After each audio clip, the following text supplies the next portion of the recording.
Good evening and thank you for joining us for Fraternity News at 10 tonight. I'm Mark Hanrahan. We start with some breaking news at this hour. Police say they were called to a drive-by shooting near Gonzaga's campus that left 2 people injured. That shooting happened at 6:30 tonight on Mission Avenue and Addison Street. The 2 people hurt were taken to the hospital, but police say they are expected to be okay. Police also say they don't believe the shooting is connected to Gonzaga students. This is a developing story. We'll have more information just as soon as it comes in.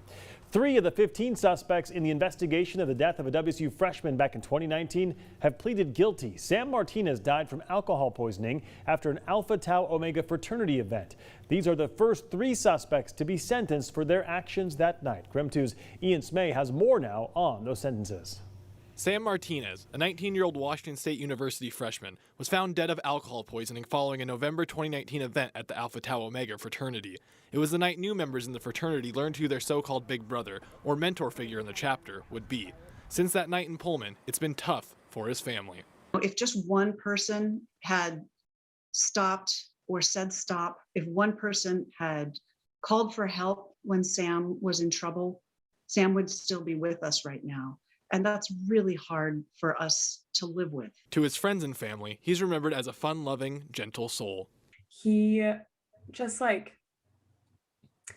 he has this light that you just want to be around. And it's beautiful. And I feel so lucky that I got to spend so much of Sam's very short life with him. 15 of his fellow fraternity members were charged with at least 1 count of furnishing liquor to a minor, a gross misdemeanor. As a Pullman police officer explained to the fraternity's president the morning Martinez was found, the crime is committed by simply supplying alcohol to someone underage.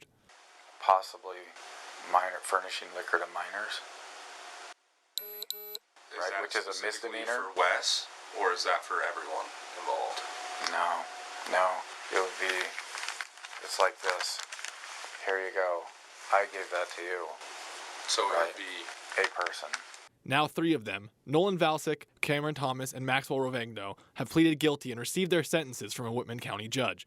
They will be under some form of probation for 8 months. The 3 will have to pay $543 in fines and spend 1 day in jail. They also have an additional $500 in fines and 363 days in jail suspended as part of their sentence, meaning if they break the terms of their probation, they could spend some or all of the 363 days in jail and could have to pay another $500 in fines. The terms of their probation include completing a drug and alcohol education course, a victim impact panel normally given to those guilty of driving under the influence, and they have to complete that day in jail by December 23rd. Also, they can't break any laws during the 8 months they are under probation. Once they complete the alcohol and drug class and the victim panel, the 3 will transition to unsupervised probation, meaning they won't have to regularly meet with a probation officer. As part of the deal, Valsic also had 1 additional charge of furnishing liquor to a minor dropped. That was Ian Smay reporting. In other news, freshman Central Valley students had an interesting assignment handed to them in a language arts class. Now some parents are upset about it. This is a picture. Well, you will see the assignment that was sent to us by a parent. In it are instructions to write a paragraph about the ingredients for a, quote, perfect murder. The students were given this assignment before reading the book Lamb to the Slaughter.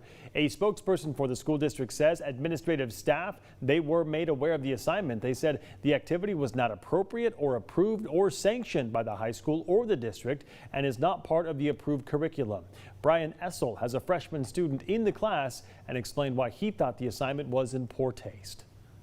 My son told me that a lot of the kids did the assignment in class and turned it in.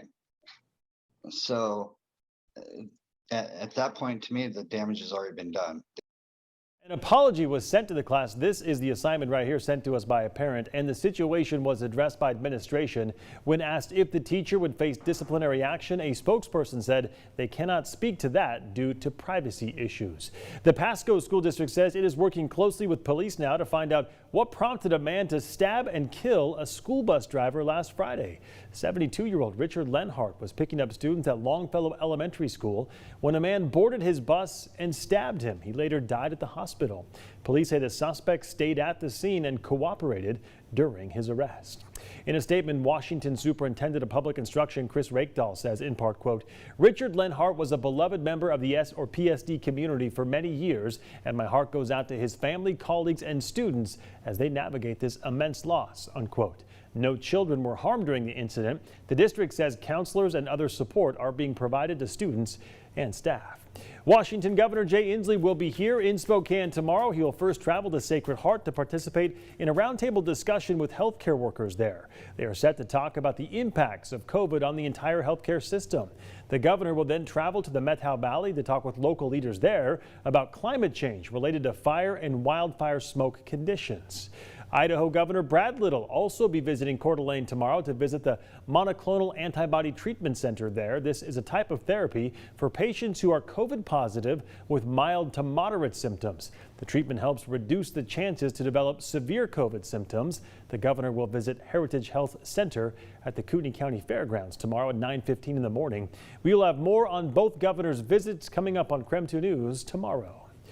All right, let's talk weather now. Last night it was raining at this hour. That is not the case tonight, but it's still pretty chilly outside. Let's get straight to meteorologist Thomas Patrick. And Thomas, is it going to stay chilly the rest of the week? Yeah, and you hit it right on the head, Mark. It is a bit chilly out here for tonight. Still going to see those typically cold nights ahead of us as well. You can see at the bottom of the screen it says 51 degrees. That is the observation right now here in Spokane, so a bit on the cooler side. But we have been watching a few lingering showers. I think the last of it about to pretty much dissipate across the region, but right over Lake Coeur d'Alene was the heaviest shower, but that has weakened quite a bit. So any light rain that moves into the Silver Valley, Kellogg, and Wallace areas for tonight, still possible, but everything is moving eastward and away from Spokane. So instead, just a cool night ahead of us. It was a cool day, only 58 the high temperature. I believe that is the coolest high temperature that we've experienced so far this fall. We get down into the mid, perhaps even low 40s for tonight in Spokane, a few 30s up to the north as well. This probably ends up being our coldest night in our forecast,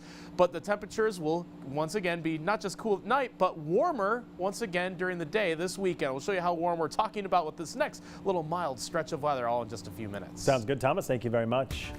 New tonight, dozens of community members came out to show support for a firefighter that says he might be fired at the end of October over his choice to not get vaccinated. Corey Miles is a firefighter with Spokane County Fire District 8. The fire district held a fire commissioners meeting tonight where dozens of people came to speak on his behalf after he says he was told he might get let go in the coming weeks over his choice to not get the vaccine.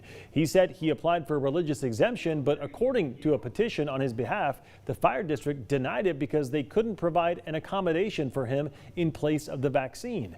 Many of the people there tonight spoke about Miles' character and asked the board to find a way to keep him. I have 6 kids. I don't want just somebody with a badge or a shiny truck showing up. I want somebody I know has kids and is dedicated by his character, I can tell, to his job. I mean, people follow their character, right? You can have somebody who has the same uniform and just really isn't committed, just kind of going through the motions, but Corey's not like that. The Spokane County Fire District 8 commissioners did not make a decision tonight. After an executive session, they said they would meet with the legal counsel and try to find a way to make accommodations for Miles to remain employed. Finally, the fire chief for District 8 said tonight, as of today, 36 of 42 full-time uniformed employees have filed paperwork showing that they are fully vaccinated. Today, the chair of Coeur d'Alene School Board announced the board will not be voting on a mask mandate in the near future. This after hundreds of vocal parents showed up to protest against a potential mask mandate there last Friday. The meeting ended up being canceled for safety concerns. Today, in a letter to parents, the board chair announced that next week's meeting will be entirely virtual and not in person. And again, she has decided a mask policy will not be on the agenda. Chair Jennifer Brumley also wanted to explain why the board canceled last Friday's meeting. She said that as the crowd then grew more angry and protested outside the district, she said that she then became tearful and saddened rather. She says, "I was concerned for my safety in light of the anger over canceling that meeting." Pfizer has submitted data to the FDA to get the COVID vaccine approved for children ages 5 to 11. The company is expected to make a formal request for emergency authorization in the coming weeks. The trial data submitted today included more than 2,000 participants. Pfizer says their vaccine provides protection against severe COVID symptoms in kids. The dose that would be given to kids is smaller than the dose given to those 12 years old and older. Still ahead tonight, Gabby Petito's family speaking out for the first time since her death. When we come back, we'll tell you what they had to say tonight. Plus, a change in how and when Spokane homeless shelters will operate and why the people in charge believe that change is for the better.